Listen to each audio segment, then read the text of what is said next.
Hello student.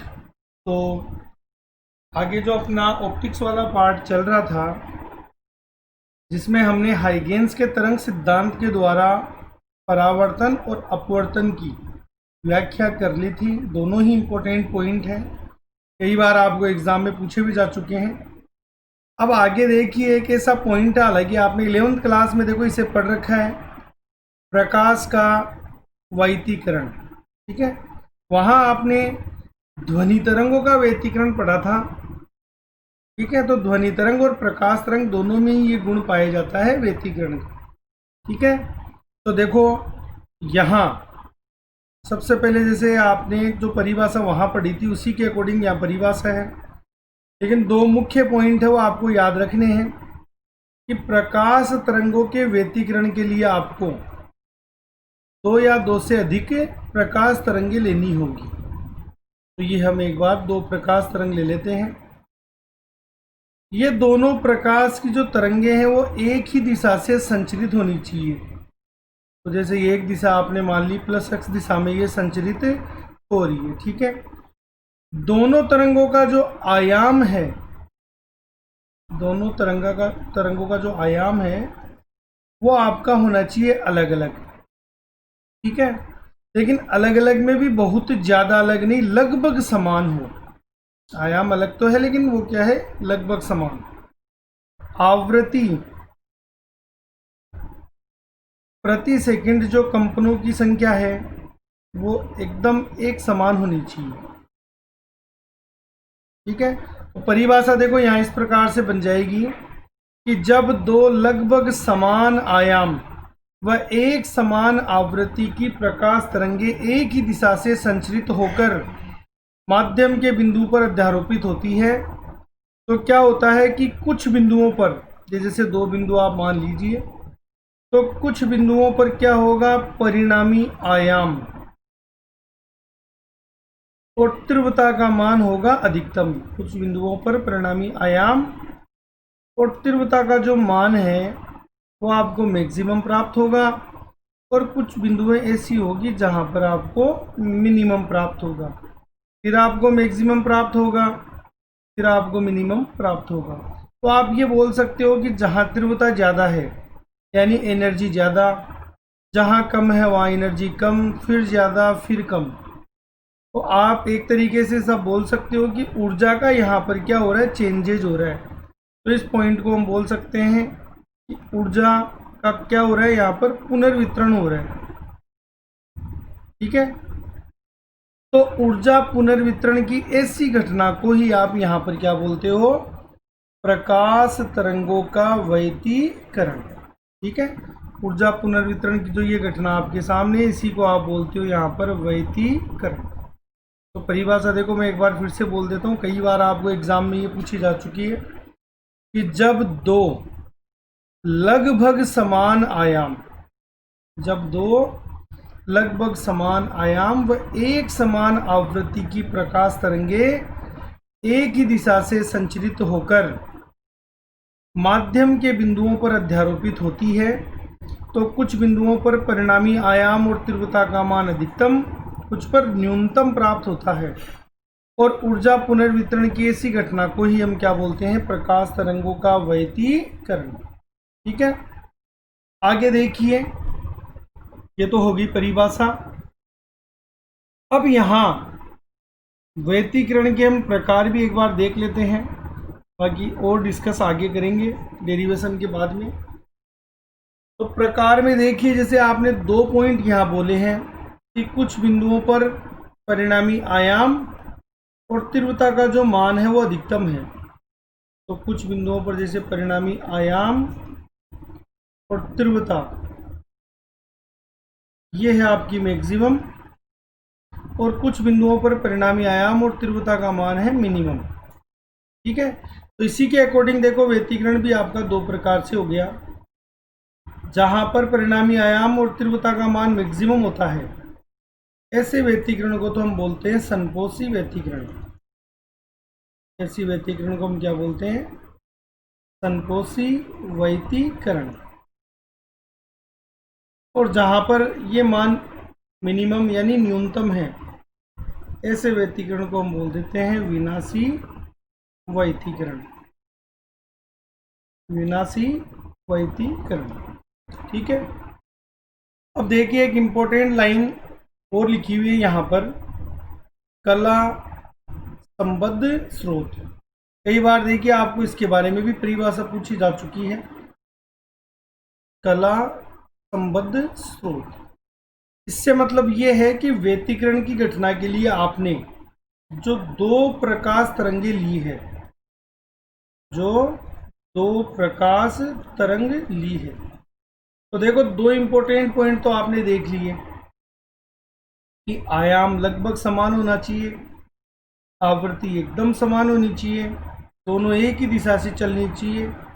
लेकिन आप जो ये दो प्रकाश की तरंग लोगे तो इसका चुनाव कहाँ से करोगे? तो जनरली आपके माइंड में ये बात आ रही होगी, सर एक हम प्रकाश तरंग है वो एक बल्ब से ले लेंगे, दूसरी जो प्रकाश तरंग है वो दूसरे बल्ब से ले लेंगे।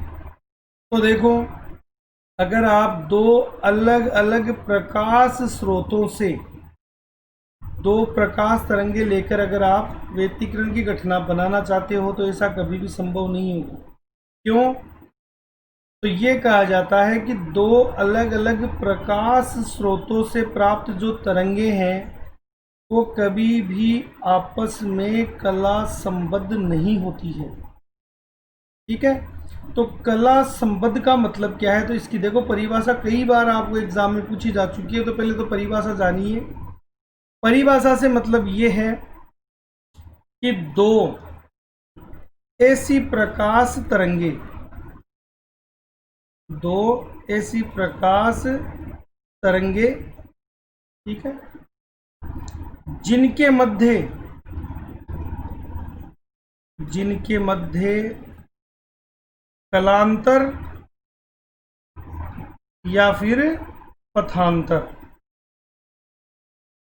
जिनके मध्य कलांतर या फिर पथांतर समय के साथ नियत रहे, समय के साथ नियत रहे, ठीक है। अब देखिए अगर हालांकि कलांतर पथांतर के बारे में आपने 11th में पढ़ लिया है, फिर भी देखो मैं आपको एक बार और बता देता हूँ कि जैसे ये एक प्रकाश तरंग है, ये प्रकाश तरंग जैसे मूल बिंदु से स्टार्ट होकर ये एक कंपन अपना पूरा कर लेती है। यहाँ आप कलांतर पाई यहाँ दिखाते हो 2 पाई। तो ये कहा जाता है कि किसी भी तरंग का ये जो आधा चक्र है इसमें लगा समय आ जाएगा T/2। ये पूरा चक्कर हुआ कंप्लीटली T एक आवर्तकाल। तो कोई भी तरंग एक आवर्तकाल में जो दूरी चलती है उस दूरी को आप बोलते हो लैम्डा, यानी पथांतर। अब सपोज कीजिए जैसे एक तरंग यहाँ से स्टार्ट हो गई और जो दूसरी तरंग है, तो दूसरी तरंग मान लो अगर यहाँ से स्टार्ट हो, एग्जाम्पल के रूप में आप मान सकते हो, तो दोनों तरंगों के बीच में आपको देखते ही पता चल रहा होगा कि ये तरंग ऑलरेडी इतना चल चुकी है, यानी कलांतर कितना है पाई। अगर दोनों तरंग इस तरीके से चले तो कलांतर हो गया पाई, यहाँ से लेकर यहाँ तक का टोटल पथांतर है लैम्डा। लेकिन ये तरंग यहाँ से स्टार्ट हुई इसलिए पथांतर हो जाएगा आधा। तो पथांतर यहाँ पर आप बोलोगे कितना है λ/2, ठीक है। तो ऐसी तरंगे कभी भी आपस में कला संबद्ध नहीं होती है। कला संबद्ध का मतलब ये है, देखो मैं डायग्राम में बता देता हूँ कि एक तरंग अगर यहाँ से चली है इस तरीके से अगर आगे चल रही है तो समय के साथ दूसरी जो तरंग है वो भी इसके साथ ही चलनी चाहिए, इस तरीके से इसके साथ चलनी चाहिए। इनके बीच में कहीं भी समय के साथ पथांतर या कलांतर नहीं आना चाहिए, वो कितना रहना चाहिए 0। तो ये एक इम्पोर्टेंट परिभाषा है, दो ऐसी प्रकाश तरंगे जिनके मध्य कलांतर या पथांतर का मान समय के साथ नियत रहे, ऐसी दो प्रकाश तरंगों को या दो स्रोतों को हम बोलते हैं कला संबद्ध स्रोत। तो ये कैसे प्राप्त करेंगे? तो ये आप प्राप्त दो अलग अलग प्रकाश स्रोतों से तो कभी नहीं कर सकते, ठीक है।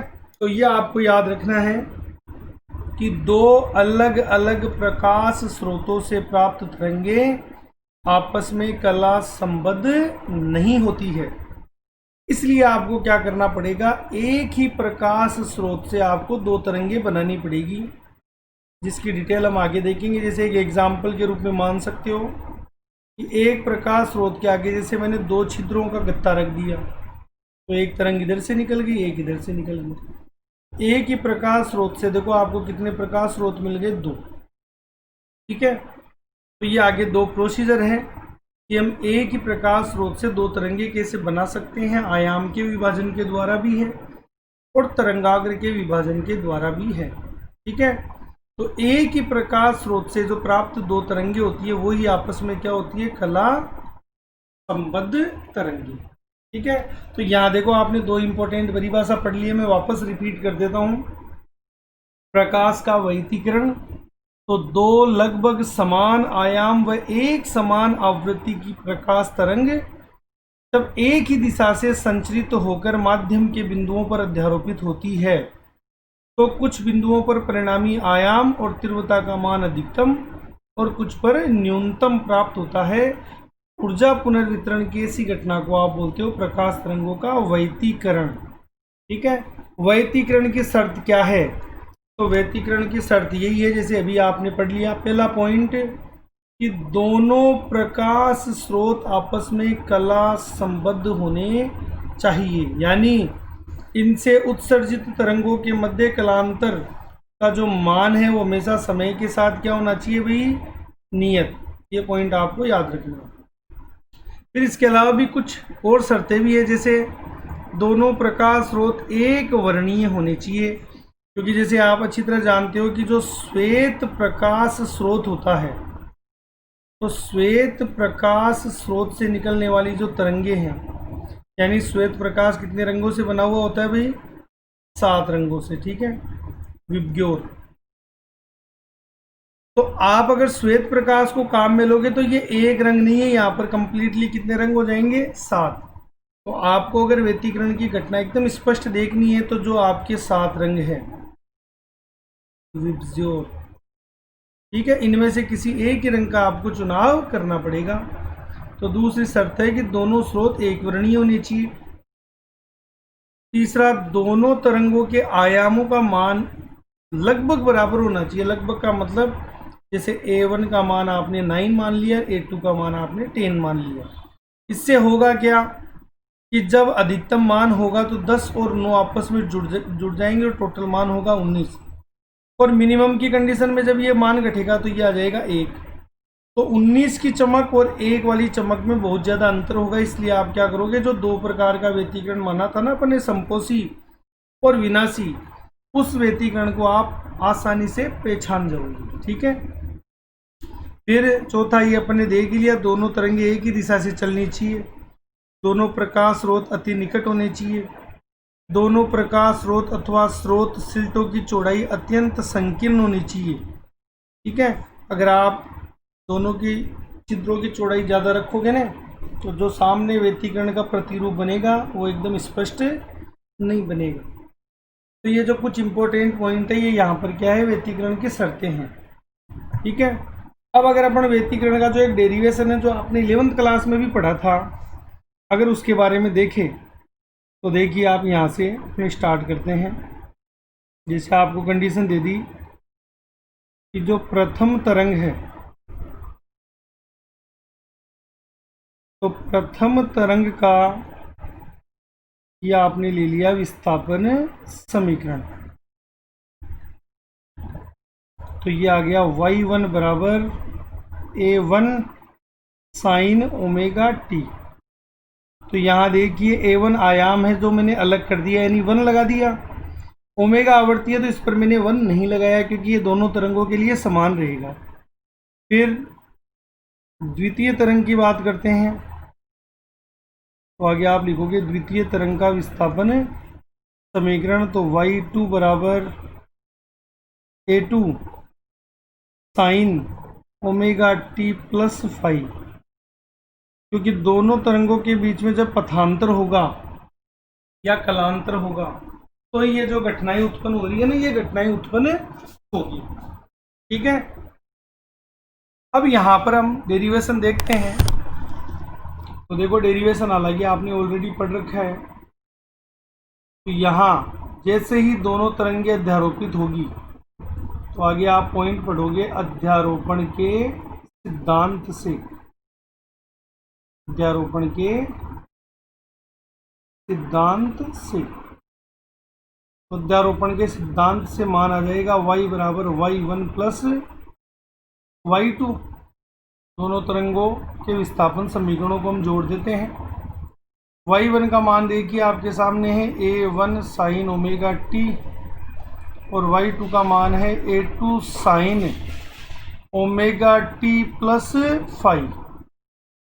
फिर देखिए आपने ऐसा पॉइंट पढ़ रखा है कि साइन के साथ अगर दो अलग अलग कोणों की कंडीशन लिखी हुई हो तो आप उस कंडीशन को देखिए इस प्रकार से लिख सकते हो।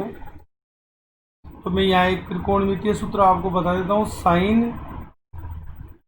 ए प्लस बी, यानी साइन के साथ अगर दो अलग अलग कोणों की कंडीशन लिखी हुई है तो त्रिकोणमितीय सूत्र के द्वारा साइन के साथ ए, कोस के साथ बी, प्लस कोस के साथ ए और साइन के साथ बी, आप इस प्रकार से इसे सोल्व कर सकते हो। ठीक है, अब आगे देखिए इसी फॉर्मूले के अकॉर्डिंग हम इसे सोल्व करते हैं। तो मान आ जाएगा आपका y बराबर a1 साइन ओमेगा टी को आप ऐसे कैसे लिख दीजिए प्लस a2 साइन के साथ है ओमेगा टी कोस के साथ फाई प्लस a2, तो ये दोनों मानों से गुणा होगा।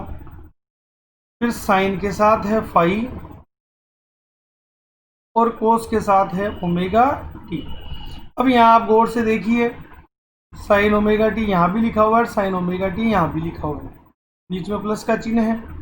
आप इसे क्या कर सकते हो, कॉमन में ले सकते हो। तो y बराबर मान आ जाएगा, देखिए साइन ओमेगा टी को तो आपने ले लिया कॉमन में, अंदर मान यहाँ आ जाएगा a1 प्लस ये आ जाएगा a2 कोस फाई। आगे वाला जो मान है वो आप ऐसा का ऐसा लिख दो a2 साइन फाई और कोस ओमेगा टी। ठीक है, अब देखिए समीकरण को अपन को सॉर्ट करना है। तो यहाँ आप ऐसा मान लेते हो कि जो आपने a1 plus a2 cos phi माना है, इसका मान आप आर कोस थीटा के इक्वल मान लो, समीकरण 3। a2 साइन फाई आपने जो माना है का मान आप आर साइन थीटा के इक्वल मान लो, समीकरण नंबर 4। ठीक है, अब ये जो मान आपने माने वो यहाँ पर ऐड करो। तो y बराबर साइन ओमेगा टी अपनी जगह है, इसकी जगह मान आ जाएगा R cos theta, a2 sine phi की जगह आ जाएगा आर साइन थीटा और आगे मान आ जाएगा कोस ओमेगा टी। आर दोनों जगह लिखा हुआ है तो आर को लोगे आप कॉमन में, ये मान आ जाएगा sine omega T cos theta plus sine theta और कोस ओमेगा टी। तो आप गौर से देखिए जो त्रिकोणमितीय सूत्र पढ़ा था अपन ने कि साइन के साथ अगर ओमेगा टी है तो कोस के साथ है थीटा, साइन के साथ थीटा है तो कोस के साथ ओमेगा टी। तो हम इसे वापस उसी फॉर्मूले को बंद करके लिख सकते हैं। तो मान आ जाएगा sine omega T plus theta. तो यहाँ देखिए आपके सामने जो ये समीकरण बना है, तो दोनों तरंगों के अध्यारोपित होने के बाद में जो परिणामी तरंग बनेगी ये उसका समीकरण है, इसलिए हम इसे बोलेंगे परिणामी तरंग का विस्थापन समीकरण। परिणामी तरंग का विस्थापन समीकरण। अब देखिए आपने जो पॉइंट बोला था, कुछ बिंदुओं पर परिणामी आयाम और तीव्रता का मान होता है अधिकतम और कुछ बिंदुओं पर होता है न्यूनतम। तो देखो इसे हम इस प्रकार से लिख सकते हैं, अगर आपको निकालना है परिणामी आयाम, तो परिणामी आयाम में आप देखिए जो समीकरण 3 और 4 आपने लिए, तो आप यहाँ लिखोगे समीकरण 3 व 4 को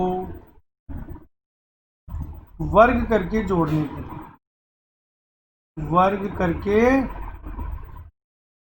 जोड़ने पर तो देखिए समीकरण 3 और 4 आपके सामने, तो आप पहले वर्क करोगे r square cos square theta, जोड़ोगे r square sine square theta, यानी दोनों मानों का वर्क भी कर दिया और आपने जोड़ दिया।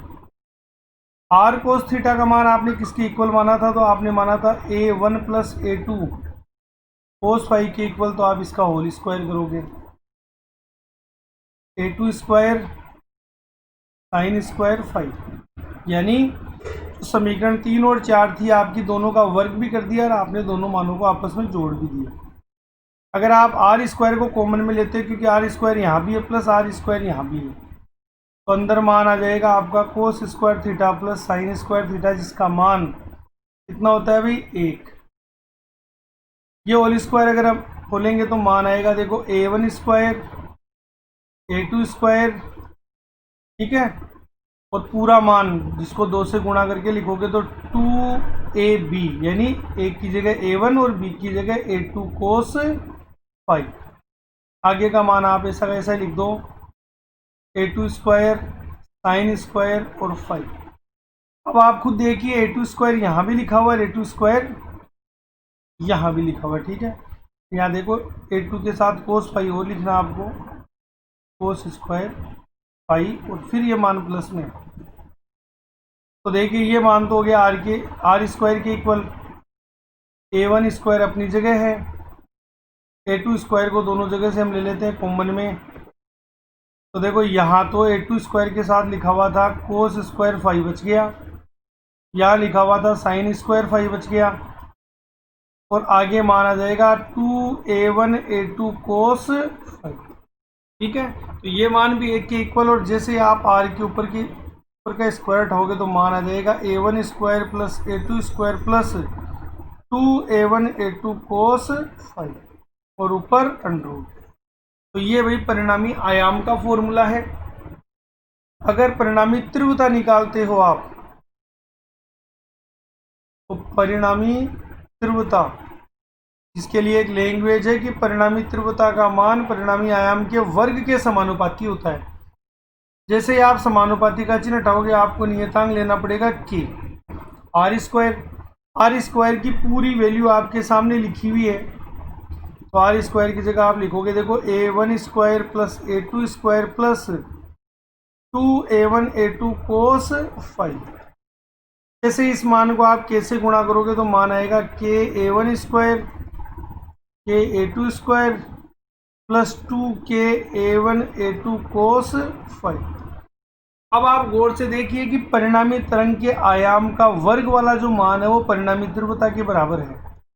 तो पहली तरंग के आयाम का वर्ग पहली तरंग की तीव्रता के बराबर हो जाएगा, दूसरी तरंग के आयाम का वर्ग दूसरे तरंग की तीव्रता के बराबर हो जाएगा। यहाँ देखिए a1 और a2 पर स्क्वायर लगा हुआ नहीं है, तो यहाँ मान कैसे गुणा है, लेकिन स्क्वायर नहीं है तो ये मान आपका अंडर में आ जाएगा।